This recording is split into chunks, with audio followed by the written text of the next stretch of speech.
ఒక ఉగ్రవాదం చంపుతున్నాం, ఒక ఉగ్రవాదం చంపుతున్నాం. తో పాటు పాకిస్తాన్ జరిగే ఒక కొన్ని కొన్ని రాజకీయాలు అక్కడ ఉన్న ఆర్మీస్ అండ్ రాజకీయాలు కూడా చంపుకుని పోతున్నాం. సో హైదరాబాద్లో ఎలర్ట్ ఉందంటున్నారు, అది ఇది అంటున్నారు కదా. సో కొన్ని ఫేక్ న్యూసెస్ కూడా ఎక్కువైపోయినాయి వాట్సాప్స్లో, వాటిలో ఇన్స్టాగ్రామ్ కూడా ఆగిపోద్ది అని అంటున్నారు, ఏమంటారు? అట్లా తెలియదు కానీ మనం కూడా మనం ఒక ఇండియన్స్గా మనం కూడా ఎలర్ట్గా ఉండాలి. ఎందుకంటే చెప్పలేము, మనకు జనసంద్రం ఎక్కడ ఉంటే అక్కడ జరగవచ్చు. అంటే నేను కూడా విన్నా, అదే స్లీపర్ సెల్స్ కొంచెం యాక్టివ్ అయ్యారనేసి. మరి ఎంతవరకు వాసన తెలియదు, కానీ మనకు కూడా జాగ్రత్త ఉండాలి. మన చుట్టూ ఏం జరిగింది మనకు కూడా యాక్టివ్ ఉండాలి. మనం ఏం జరిగినా మన పోలీసుకి, మన ఆర్మీకి మనం ఫుల్ సపోర్ట్గా ఉండాలి, చెప్పాలి. 8,000కి ఇట్లా ల్యాప్టాప్స్ ఉన్నారు తెలుసు అమీర్పేట్లో, తెలీదు.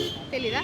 సో మన యష్ కంప్యూటర్స్ అనే వాళ్ళు అయితే 8,000 రూపీస్కి ల్యాప్టాప్స్ అయితే ఇస్తున్నారనమాట. అన్ని స్టార్టింగ్ ప్రైస్ వచ్చేసి 8,000. మన మైత్రి వనం ఆపోజిట్ 1040 పిల్లర్ ఎదురుగానే చాలా తక్కువ బడ్జెట్లో ల్యాప్టాప్స్ ఇస్తున్నారు. అంతేకాదు 5 ప్రోడక్ట్స్ కూడా ఫ్రీగా ఇస్తున్నారు.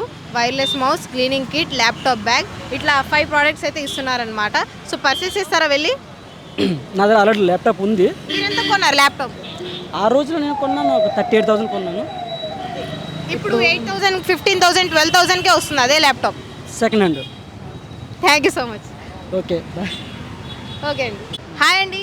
హాయ్, మీ పేరు? క్రాంతి. క్రాంతి గారు, ప్రస్తుతం జరుగుతున్న వార్ గురించి మీరేమంటారు?